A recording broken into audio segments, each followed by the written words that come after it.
Dictation 30 second बाद बोली जाएगी।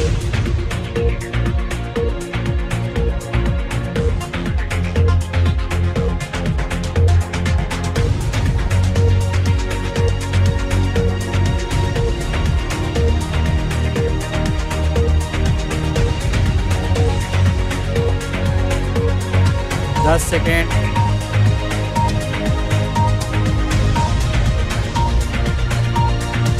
Ready, start.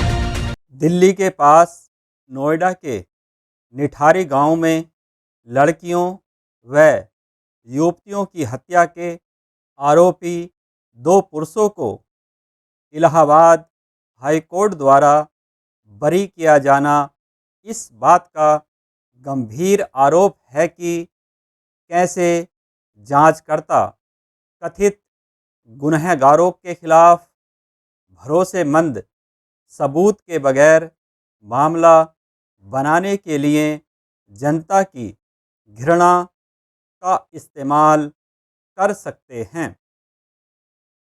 गंभीर अपराधों में आरोपियों के बरी होने को इंसाफ की नाकामी के रूप में देखा जा सकता है, लेकिन ऐसा अमूमन इस धारणा की वजह से है कि अभियोजन द्वारा मामला साबित करने में विफलता के चलते दोषी बच गए।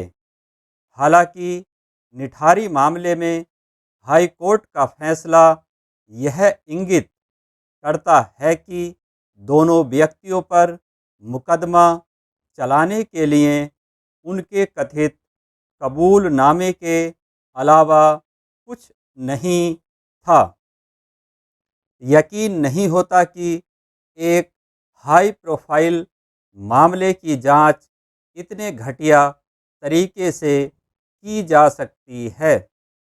एक घर जहां मोनिंदर सिंह पंढेर और उसका घरेलू सहायक सुरिंदर कोहली रहते थे, के पीछे शरीर के टुकड़े और हड्डियां मिलने के बाद पुलिस ने मान लिया कि उसने 2006 में कई लड़कियों और युवतियों के गायब होने का रहस्य सुलझा लिया है।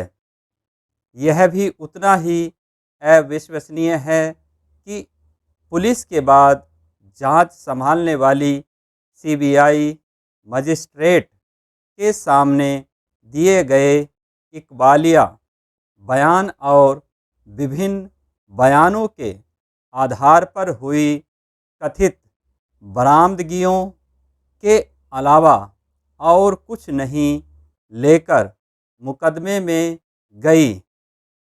न तो इन बयानों में कथित तौर पर किए गए खुलासों का ब्यौरा दर्ज किया गया, न ही ऐसा किए जाने के समय का पीठ ने फैसला दिया है कि मजिस्ट्रेट के सामने कोहली का कबूलनामा, जिसके आधार पर पंढेर को भी दोषी करार दिया गया था, अवैध था, क्योंकि उससे पहले उसे 60 दिन की पुलिस हिरासत में रखा गया था और कानूनी मदद के लिए मिले वकील से बात करने के लिए उसे महज 5 मिनट दिए गए थे। कोहली और पंढेर को निचली अदालत ने मौत की सज़ा सुनाई थी,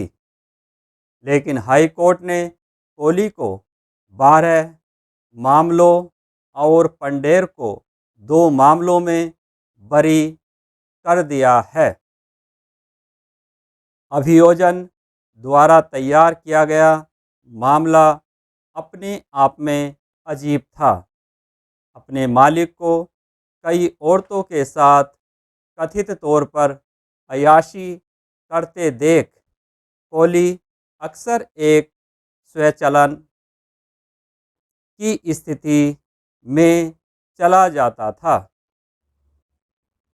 और वह पास से गुजरने वाली लड़कियों को बहला फुसलाकर घर में ले आता था, उन्हें मार डालता था, उनकी लाशों के साथ यौन संबंध बनाता था और शरीर के टुकड़ों को पकाकर खाता था।